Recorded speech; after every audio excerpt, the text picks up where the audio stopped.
Hello everyone, my name is Noah Matty, and again, as everybody else here, I'm in the POLI 330 class, and this is my presentation. I'm going to be doing my presentation today on the Big Four, which is referred to as the G4. It's a coalition of European powers consisting of Germany, England, France, and Italy.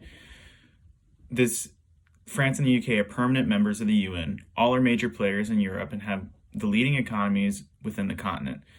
The term was first used during the Great War, when all of the countries met together for the signing of the Four Powers Pact of 1933. The pact was the beginning of a mutual agreement between the four countries as the four major powers in Europe. This proved to be more complicated than originally planned. With the rise of Hitler and the strain of the Great Recession, there are many complications to this idea.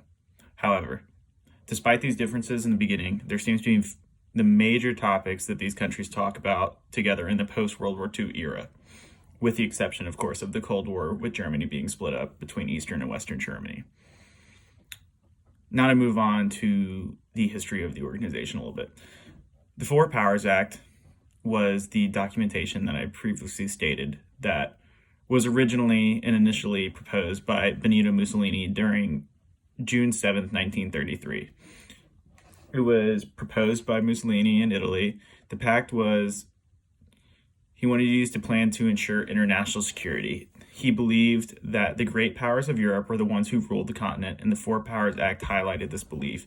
He basically did not want to allow smaller countries in Europe to have major says in how European politics and economics were to be run. He hoped that this, in fact, would bring them closer, them as in Italy, to France and the other European powers. However, this did have an opposite effect, and France did say, or did not even pass his stuff within their own government system.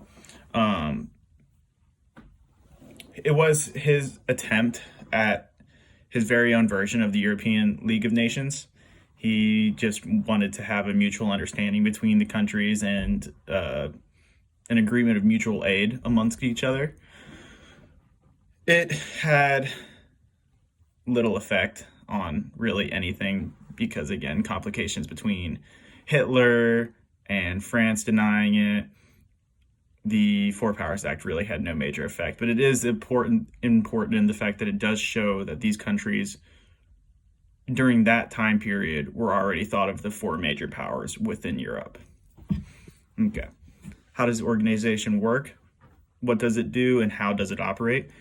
The purpose of the organization is to discuss the major issues of the world as well as the issues that are present in Europe. They control a large sum of the European economy, and as such, they wield incredible sway when it comes to the implementation and effectiveness of European ordeals. The organization often linked to the United States in the form of the NATO Quint, or five, Quint meaning five. This is all the big four powers of Europe and the United States. They discuss the issues of the world within each other and through video or in-person meetings. They obviously cannot meet all the time, but nowadays we do have methods for them to meet, not in person. They demonstrate their effectiveness with the aid of the United States and how they have helped solve multiple problems throughout the world over the years. I will discuss this more in depth in the later part in the presentation. Okay. As far as membership and membership rules go, there's really no membership because they're just the four major powers and they've always been known as that. There's nothing really to explain about it. It's already established. There's no way to get in. I mean, I could see maybe later on if like Spain or some other country grew to power and there was another major conflict, there could be a reorganization of this, but it's not going to happen at this point. There's no way to join it and no way to change it. Basically, what the organization does do is they meet together through various methods I've stated before and just discuss major issues in the world and how they can help and, what their countries are doing and how they're doing it and how they could aid other areas. I feel this is all just a way to further their own personal agendas, but that is essentially what they are to do. The There's no major voting, anything like that. They're more of a substat of the UN, and as such, they're not really a conscious organization within themselves. They do, in fact, rely on a lot of outside influence to actually come to decisions, I feel. However, the problems it solves, the Big Four is more than just an organization that is made up of powerful figurehead European countries. It is, in fact, a joint organization, joint to the NATO or the UN, that has a direct correlation to the United States' power within Europe as well. Ever since World War II, the US and these European powers have worked hand in hand in solving European world conflicts. For example, all these countries are in the UN. Granted, Germany and Italy do not have the power of veto. They were all part of NATO, with the exception of Eastern Berlin, of course. And they have worked together constantly on the European Union topics as well. That is, of course, without saying, before Britain decided to leave.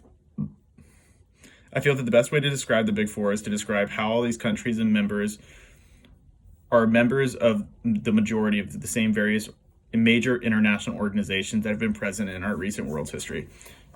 So even though they don't always agree and are not consistent in their decisions or what they do, they have always been present in major players in the world's history, always. And that is why they are known as the Big Four.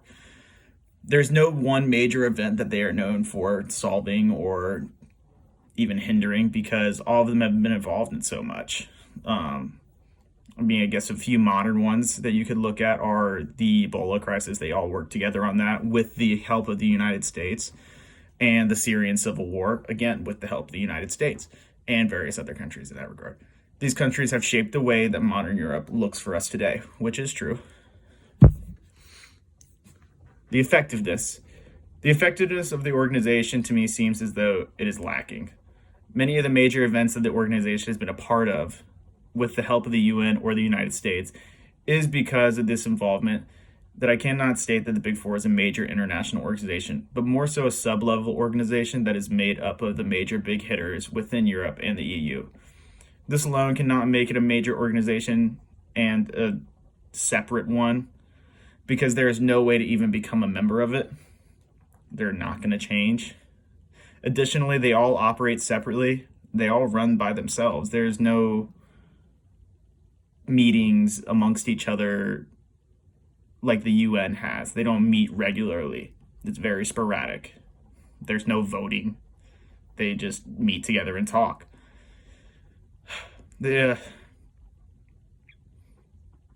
Instead, I see the Big Four as merely a collection of countries that try to agree on the same things when possible and mutually beneficial, the positive sum game topics that we have discussed. It is because of this viewpoint of mutual agreements that makes the organization so ineffective.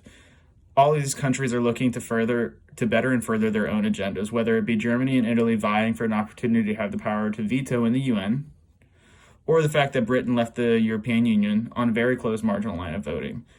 It was a very close vote on whether or not they should stay. It is in good consciousness that I simply cannot say that the Big Four is an effective organization on its own, but in fact, an ineffective one. They rely way too much on outside influence to be called a separate organization within themselves. They are, to me, a substat organization that simply is just a collection of nations. Anyways, that is my presentation. Hope it was cohesive, and thank you.